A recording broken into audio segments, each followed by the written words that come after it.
ওকে, সবাইকে আজকে অনলাইন ক্লাসে স্বাগতম। এটা আমাদের তৃতীয় অনলাইন ক্লাস।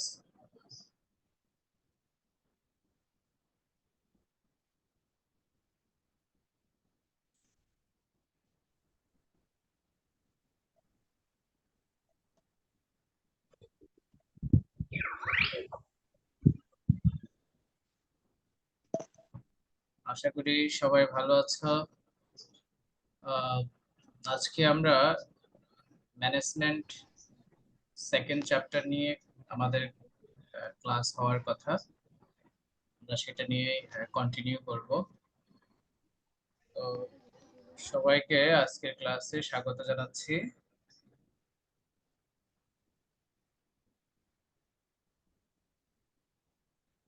এ হচ্ছে আমার পরিচিতি, তোমরা জানো, আমাকে সবাই চেনো, এটা আর বলার কিছু নেই। তো আজকে আমরা একাদশ দ্বাদশ দুটোতেই ক্লাস নিব। ব্যবস্থাপনার উপর অধ্যায় 2।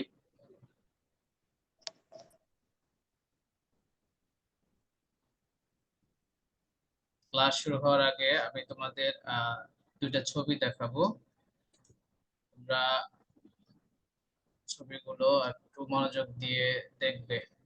আশা করি আমি এরপর এখান থেকে তোমাদেরকে প্রশ্ন করব।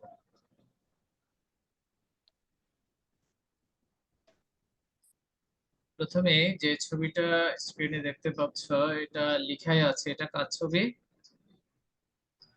Henry Fayol. Henry Fayol. Henry Fayol কে?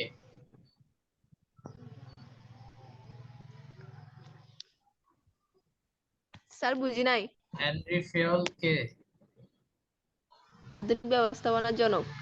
Very good. হেনরি ফিয়াল হচ্ছে ব্যবস্থাপনার জনক। ব্যবস্থাপনার জনক বলুক অথবা আধুনিক ব্যবস্থাপনার জনক বলুক, আম, আমরা ব্যবস্থাপনার জনক বললেও হেনরি ফিয়াল, আধুনিক ব্যবস্থাপনার জনক বললেও হেনরি ফিয়াল। পরীক্ষায় প্রায় সময় প্রশ্ন আসে যে ব্যবস্থাপনার জনক কে, উত্তর হচ্ছে হেনরি ফিয়াল। তো হেনরি ফিয়াল কত সালে জন্মগ্রহণ করেন? 1841। 1841। আর মৃত্যুবরণ করেন 1925। 1925। 1925 সালে। ওকে, থ্যাংক ইউ। এখন আমাকে বলো, হেনরি ফিয়াল কোথায় জন্মগ্রহণ করেন? ফ্রান্সে। না, হয়নি। তুরস্কে। তুরস্কে। তুরস্কে। Very good. কে হেনরি জন্মগ্রহণ ফিয়াল। করেন? কিন্তু হেনরি ফ্রান্সের ফিয়াল। অধিবাসী ছিলেন। হ্যাঁ, ভেরি গুড হয়েছে। হেনরি ফিয়াল তুরস্কের ইস্তাম্বুলে জন্মগ্রহণ করেন। তার জন্মের 6 বছরের মধ্যে তার বাবা মারা গেলে, সাব্বির চৌধুরী, এখানে আঁকাআঁকি করবা না। সাব্বির, জি স্যার। স্যার আসসালামু আলাইকুম। তুমি এখানে আঁকছো কেন?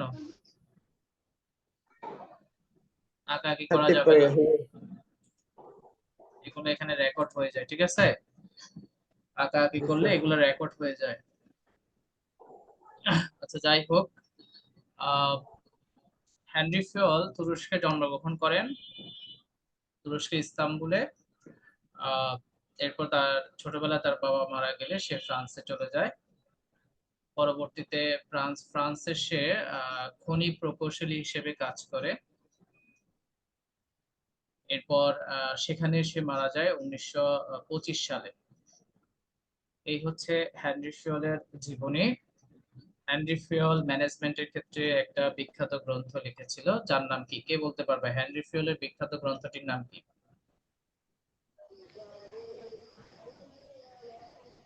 আমি ক্লাসে লিখে দিছিলাম। General and industrial management. Very good. General and general and industrial industrial. Management. মূলত সে এই নাম লিখে নাই, সে লিখছিল একটা ফ্রান্সের ভাষায়। আহ, সেটা লিখছিল 1916 সালে, ফ্রান্সের ভাষায় লিখছিল।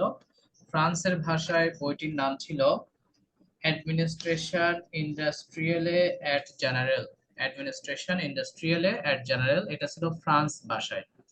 এখন ফ্রান্সের ভাষা তো আর পৃথিবীর সকল দেশে আহ, গ্রহণযোগ্য না। সেজন্য 1949 সালে যুক্তরাষ্ট্র কি করছে, ওর ফ্রান্সের ভাষাটা অনুবাদ করে ইংরেজিতে প্রকাশ করছে 1949 সালে। তখন এই বইটার নাম দেওয়া হয়েছে জেনারেল অ্যান্ড ইন্ডাস্ট্রিয়াল ম্যানেজমেন্ট। পরীক্ষায় প্রশ্ন আসে যে হেনরি ফিওলকে কেন ব্যবস্থাপনার জনক বলা হয়। হেনরি ফিওলকে বিভিন্ন কারণে ব্যবস্থাপনার জনক বলা হয়। সে ব্যবস্থাপনার ক্ষেত্রে অনেক ভূমিকা রেখেছেন, যেমন ব্যবস্থাপনার কাজকে সে 5 ভাগে ভাগ করেছেন। তারপরে শিল্প প্রতিষ্ঠানের কাজকে সে 6 ভাগে ভাগ করেছেন। তারপরে তোমার ব্যবস্থাপকদের দায়িত্ব 16টা দায়িত্ব ফিক্সড করে দিয়েছেন। ব্যবস্থাপনার ক্ষেত্রে বিখ্যাত 14টা নীতিমালা প্রণয়ন করছেন। এইসব কারণে হেনরি ফিওলকে ম্যানেজমেন্টের জনক বলা হয়। আমরা একটু পরে এগুলো দেখবো। আচ্ছা, এরপরে আমি তোমাদের আরেকটা ছবি দেখাচ্ছি।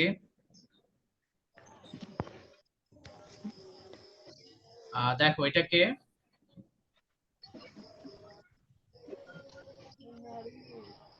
F.W. Taylor. Very good. F W. টেইলরের পুনরূপ কি? Frederick Winslow Taylor. Frederick Winslow Taylor. আচ্ছা, এফ.ডব্লিউ. টেইলর কিসের জনক বলা হয়? বৈজ্ঞানিক ব্যবস্থাপনার জনক।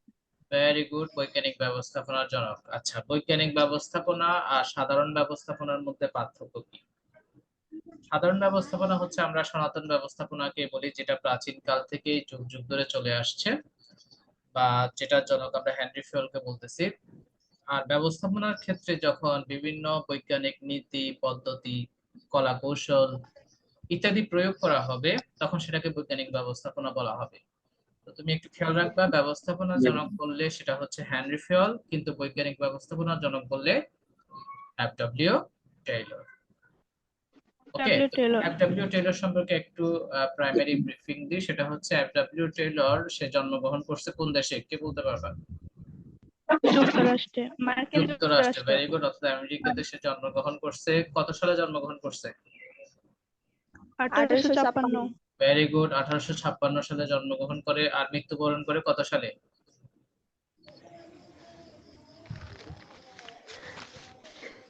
এফ.ডব্লিউ. টেইলর কত সালে মারা যায়?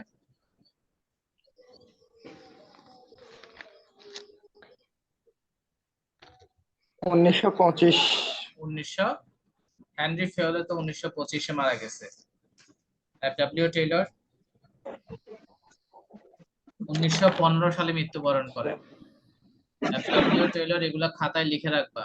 এফ.ডব্লিউ. টেইলর 1915 সালে মৃত্যুবরণ করেন, ঠিক আছে? 1856 সালে জন্মগ্রহণ করেন, 1915 সালে মৃত্যুবরণ করেন। আর হেনরি ফিওল 1841 সালে জন্মগ্রহণ করেন, 1925 সালে মৃত্যুবরণ করেন। তো এফ.ডব্লিউ. টেইলরের একটা বিখ্যাত গ্রন্থ আছে, গ্রন্থটির নাম কি? The principal of scientific management. Very good, the principles of scientific management. The principles of scientific management. Scientific management. The principles of scientific management, ওটা হচ্ছে এফ.ডব্লিউ. টেইলরের বিখ্যাত গ্রন্থ। আর হেনরি ফিওলের বিখ্যাত গ্রন্থের নাম কি বলছি?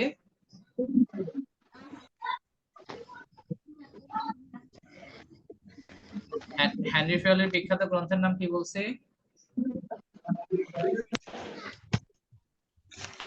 তোমরাই তো বলছিলা general and industrial management. General and industrial management.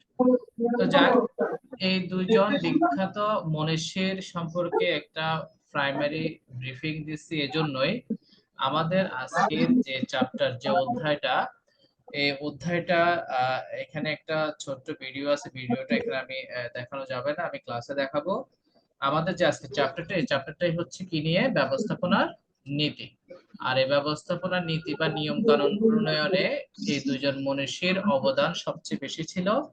এক হচ্ছে হেনরি ফিওল, আর একটা হচ্ছে এফ.ডব্লিউ. টেইলর। সেজন্য আমি আগে তোমাদেরকে হেনরি ফিওল আর এফ.ডব্লিউ. টেইলর সম্পর্কে ওদের পরিচিতিটা প্রাইমারি ভাবে দেখিয়েছি।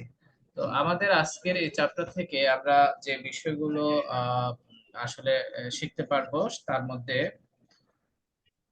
ব্যবস্থাপনা নীতি কি তা বলতে পারবে, অর্থাৎ ডেফিনেশনটা। ব্যবস্থাপনার নীতি বা আদর্শ সমূহ বর্ণনা করতে পারবে, যেটাকে আমরা ব্যবস্থাপনার মূলনীতি বলি। বৈজ্ঞানিক ব্যবস্থাপনার নীতিসমূহ ব্যাখ্যা করতে পারবে। আদর্শ ব্যবস্থাপকের দক্ষতা সমূহ চিহ্নিত করতে পারবে। আদর্শ ব্যবস্থাপকের গুণাবলী সমূহ চিহ্নিত করতে পারবে। ব্যবস্থাপনা ও প্রশাসনের মধ্যে সম্পর্ক শনাক্ত করতে পারবে। তো আমরা শুরুতেই ব্যবস্থাপনা নীতি বা শুধু নীতি কাকে বলে একটু দেখি।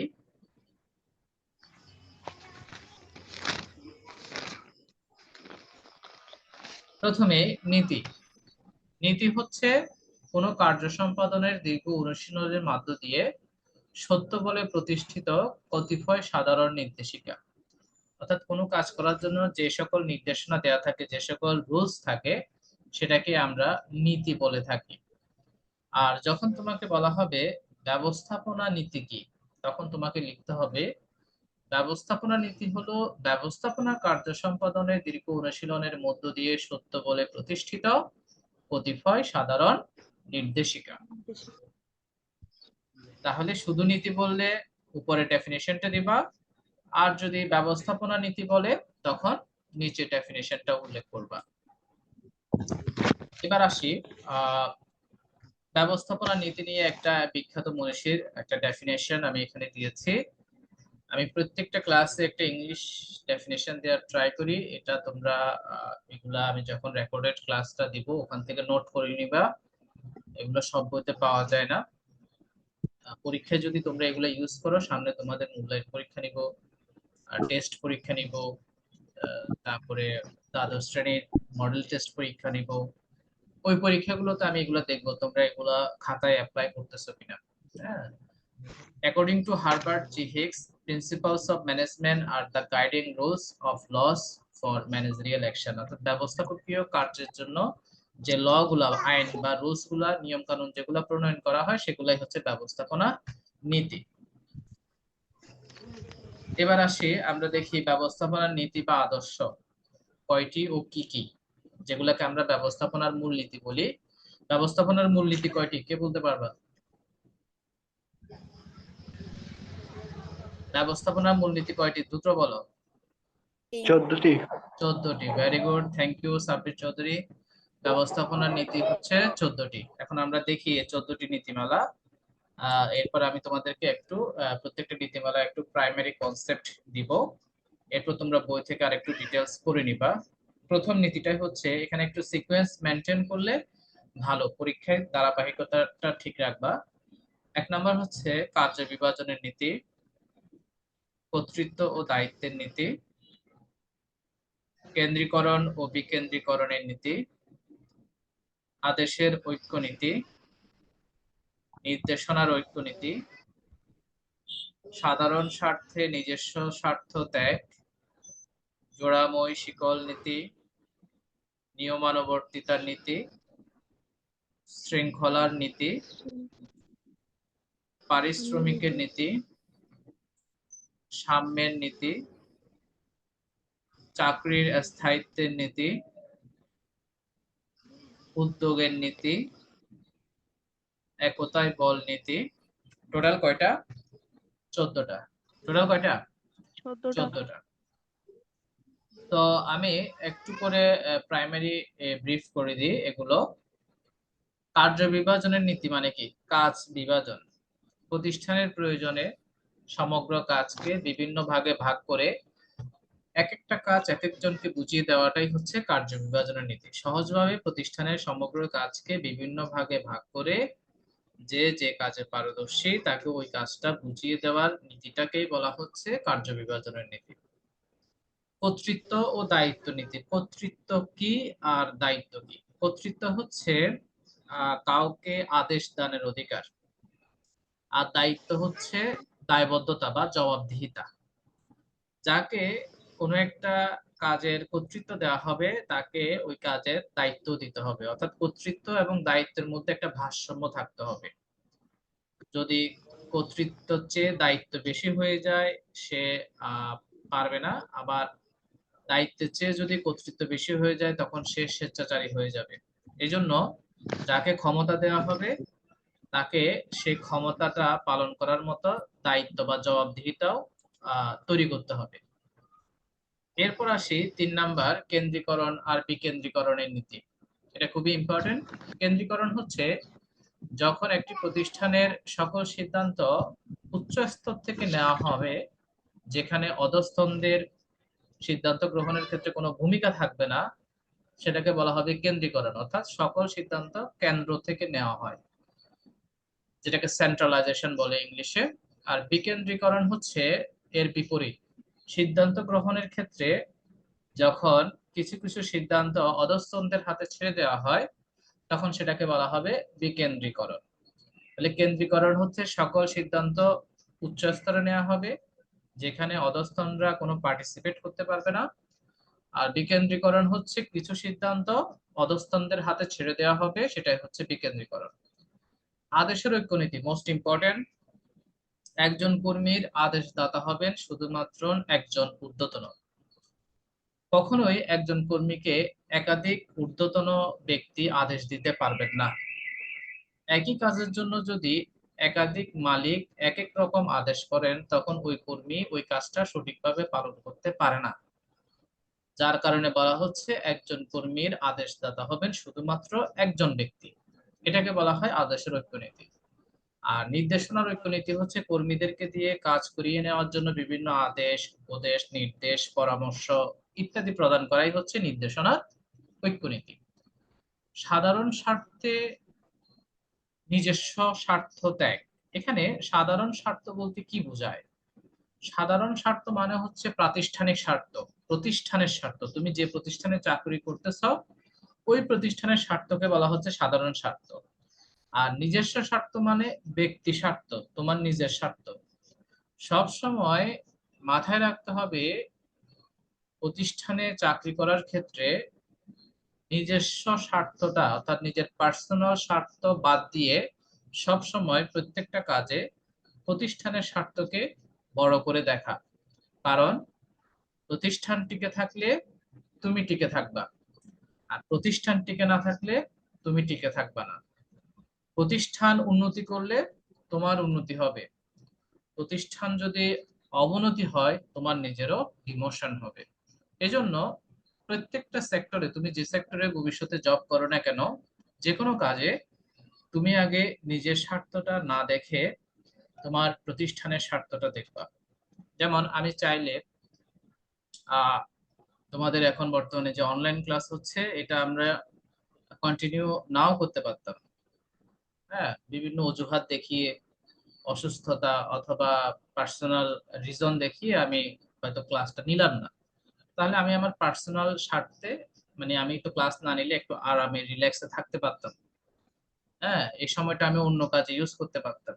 এখন আমি অন্য সময়টা বাদ দিয়ে তোমাদের ক্লাসটা নিচ্ছি। তাহলে আমি আমার পার্সোনাল স্বার্থটা পরিহার করে আমার প্রতিষ্ঠানের স্বার্থটা আমি বড় করে দেখতেছি। কারণ তোমাদের ক্লাস নিলে হয়তো হয়তো তোমাদের কিছুটা শেখা হবে, তোমাদের কিছু জিনিস তোমাদেরকে জানাতে পারবো, তোমাদের সাথে বইয়ের একটা সংযোগ থাকবে, পড়াশোনার সাথে একটা সংযোগ থাকবে।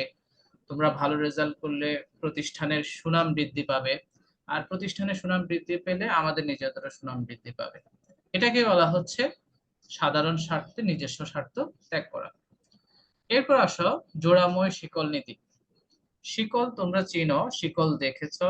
শিকলের মানে চেইন, এটা একটা একটার সাথে কানেক্টেড থাকে।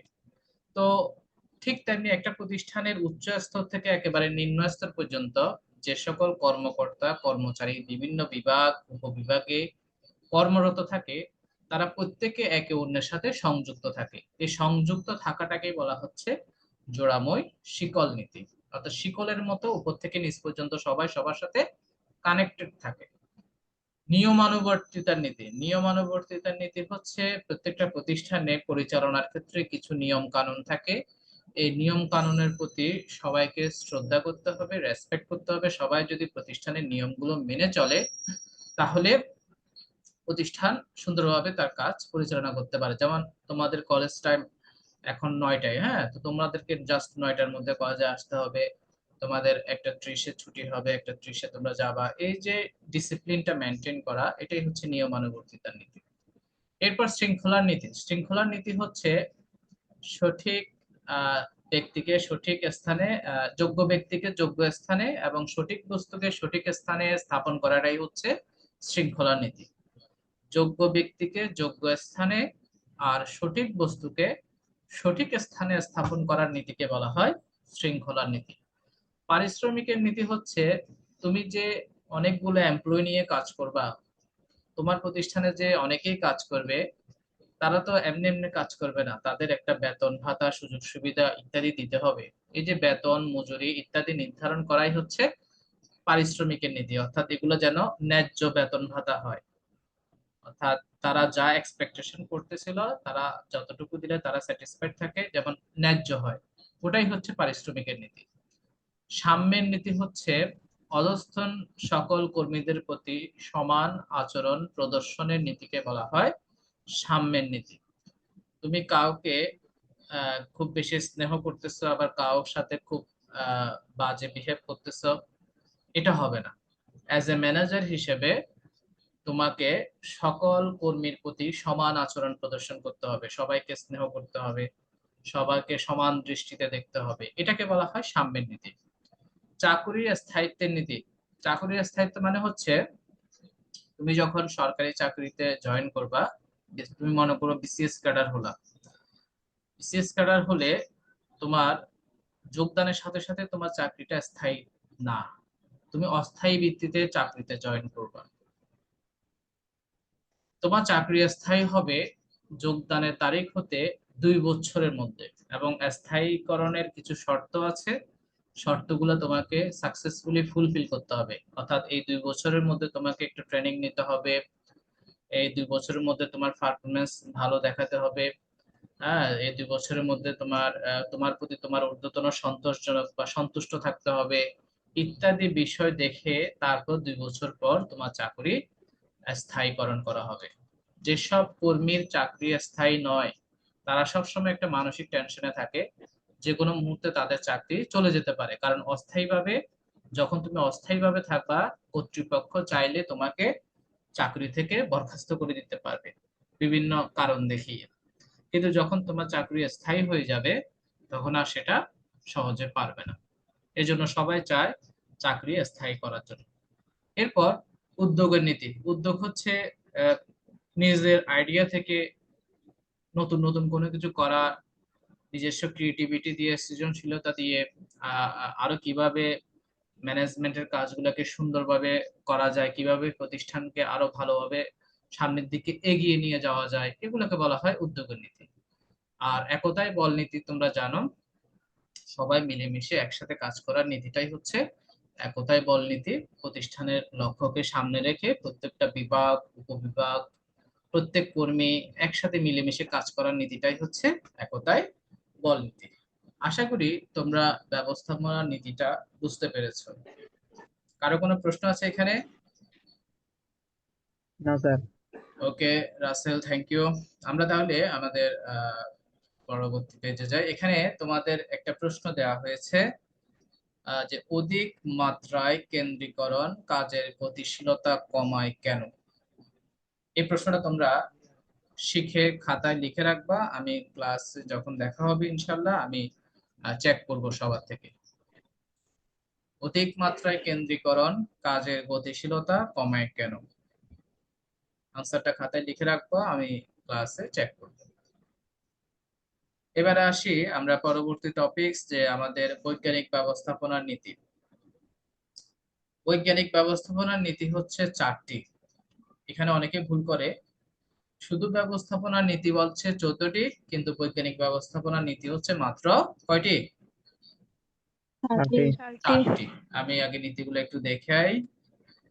এক হচ্ছে সনাতন ব্যবস্থাপনার পরিবর্তে বৈজ্ঞানিক ব্যবস্থাপনার প্রয়োগ, বৈজ্ঞানিক পদ্ধতিতে কর্মী নির্বাচন প্রশিক্ষণ ও উন্নয়ন, সৌহার্দ্যপূর্ণ শ্রম ব্যবস্থাপনার সম্পর্ক প্রতিষ্ঠা, দায়িত্ব ও কর্তব্যের সুষ্ঠু বন্টন। এই 4টা নীতিমালাকে বলা হয় বৈজ্ঞানিক ব্যবস্থাপনার নীতি। আমি একটু করে বলি, সনাতন ব্যবস্থাপনা পরিবর্তে বৈজ্ঞানিক ব্যবস্থাপনার প্রয়োগ, এটা আমি কিছুক্ষণ আগেও বলছিলাম যে সনাতন ব্যবস্থাপনা মানে প্রাচীন ব্যবস্থাপনা, যেটা যুগ যুগ ধরে চলে আসছে।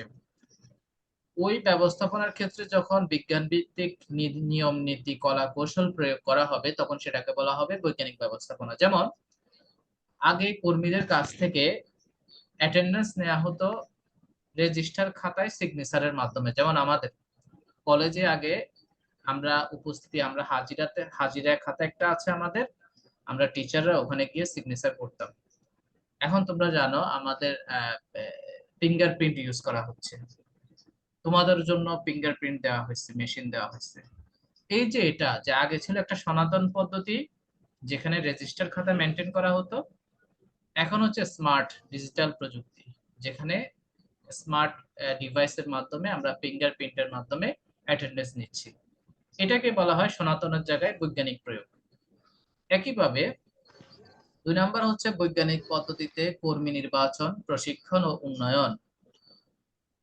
বৈজ্ঞানিক পদ্ধতি যেমন বর্তমানে কর্মী নির্বাচনের পদ্ধতির ক্ষেত্রে 3টা ধাপ অনুসরণ করা হয় বেশিরভাগ ফার্স্ট ক্লাস চাকরির ক্ষেত্রে। তুমি যখন অনার্স মাস্টার্স কমপ্লিট করবা অ্যাজ এ বিজনেস স্টাডিজ এর স্টুডেন্ট হিসেবে, তোমার নেক্সট টার্গেট হচ্ছে বিবিএ তে অ্যাডমিশন নেওয়া।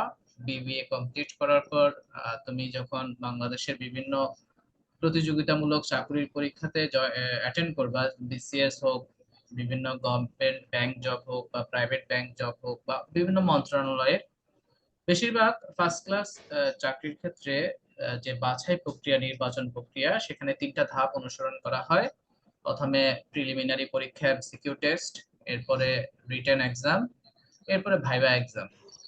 এগুলোতে এই পরীক্ষাগুলো পরিচালনার ক্ষেত্রে তারা কিছু পদ্ধতি অনুসরণ করে। হ্যাঁ, ওই পদ্ধতিগুলো বৈজ্ঞানিক পদ্ধতিতেই অ্যাপ্লাই করে। যেমন অনলাইনে আবেদন করতে হয়, এমসিকিউ পরীক্ষাগুলো ওএমআর গুলো মেশিনের মাধ্যমে মূল্যায়ন করে। হ্যাঁ, এভাবে বিজ্ঞান ভিত্তিক বিভিন্ন ডিভাইস ইউজ করে।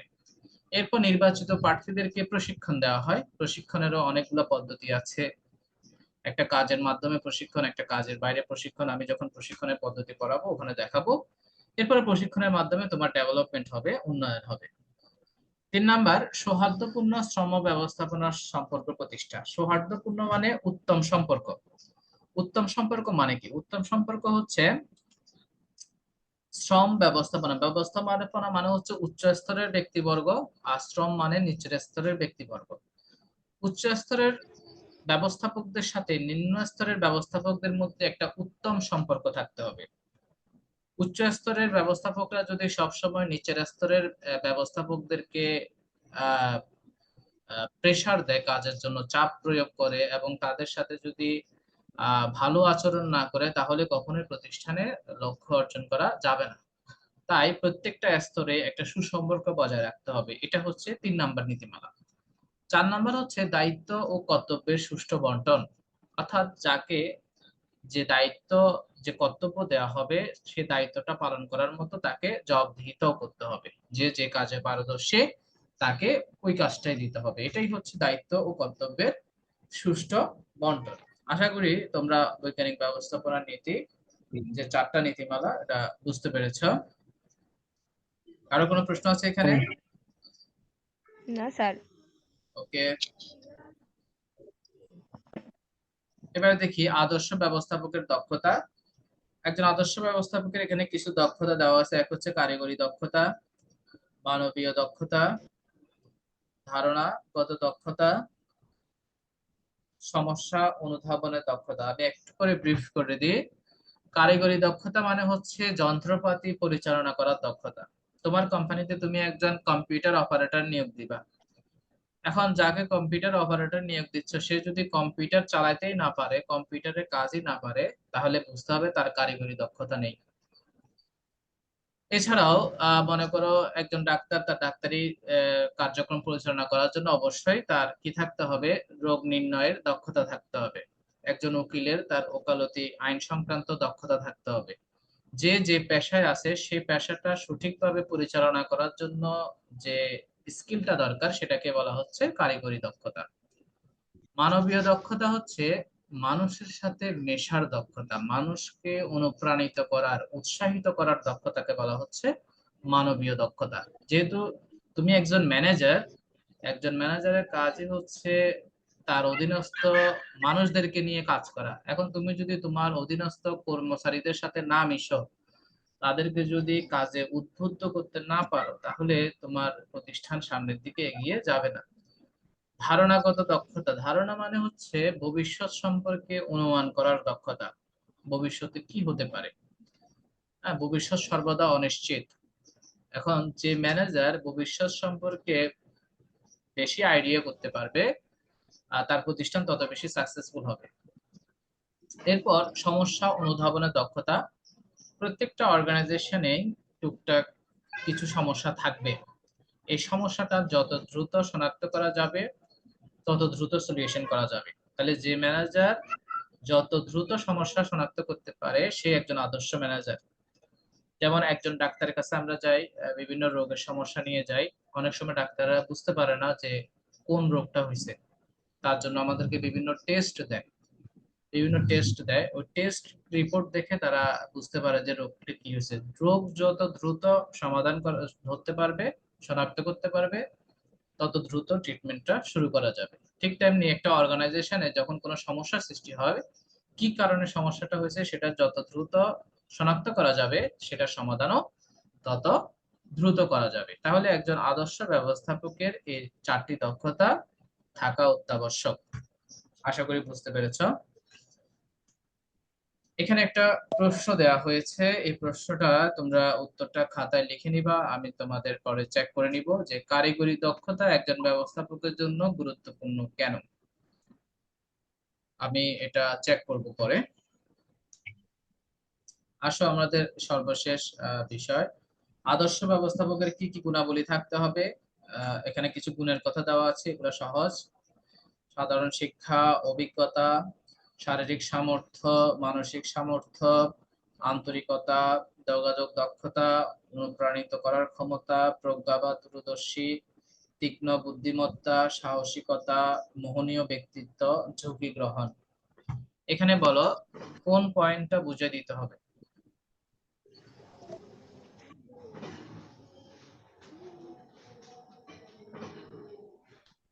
কোনটা বুঝে দিতে হবে? কোনটা?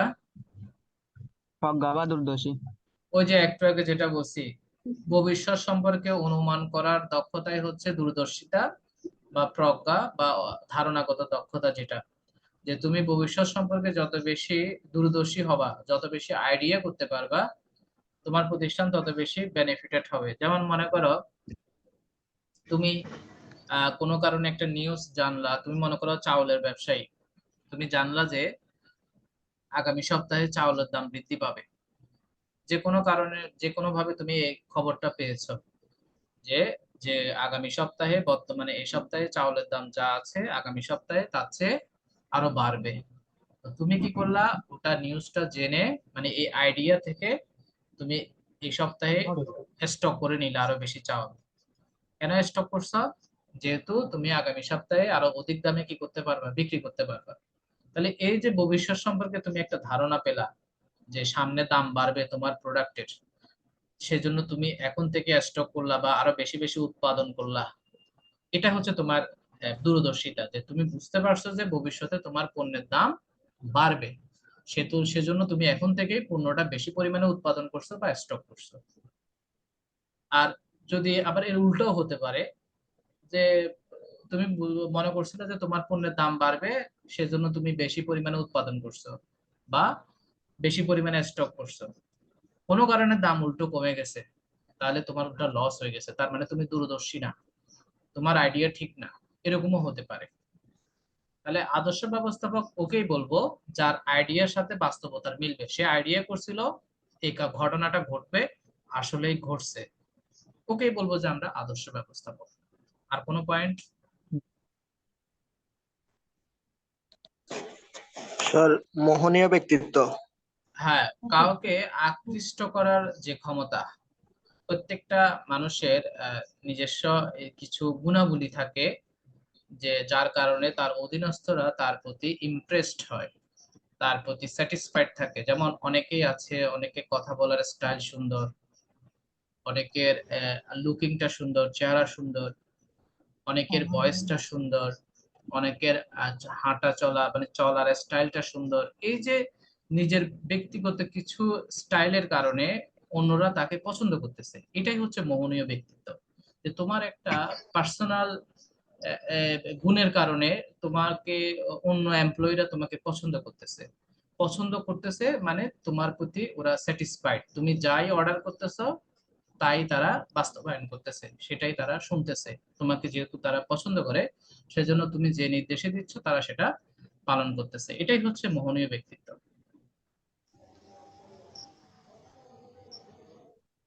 ওকে, আশা করি বাকিগুলো পারবা। আমরা পরবর্তী ইয়াতে চলে যাই। প্রশাসন ও ব্যবস্থাপনার মধ্যে সম্পর্ক বা অবস্থান। আমরা জানি ব্যবস্থাপনার স্তর তিনটি: উচ্চ স্তর, মধ্য স্তর, নিম্ন স্তর। উচ্চ স্তরে থাকে কারা?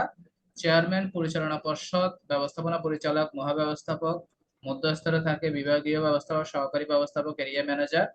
আর নিম্ন স্তরে থাকে ফোরম্যান বা সুপারভাইজার।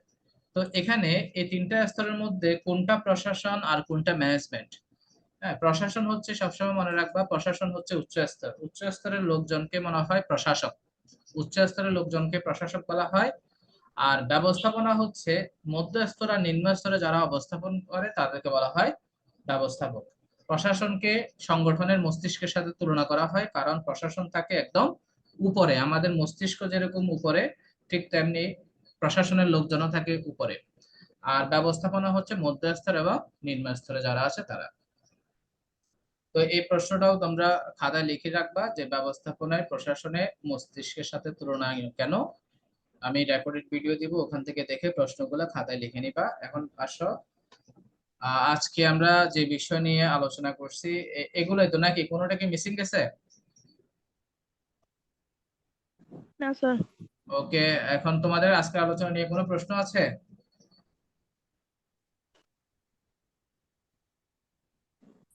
নাই? তাহলে আসে আমরা মূল্যায়নে। ক্লাস শেষ হয়ে যাবে, শেষ হয়ে গেলে শেষ। ব্যবস্থাপনার নীতি কয়টি? 14টি। বৈজ্ঞানিক ব্যবস্থাপনা আদর্শ। 4টি। 4টি। প্রশাসনকে কিসের সাথে তুলনা করা হয়? মস্তিষ্ক। ওকে, তাহলে একটা বাড়ির কাজ থাকবে।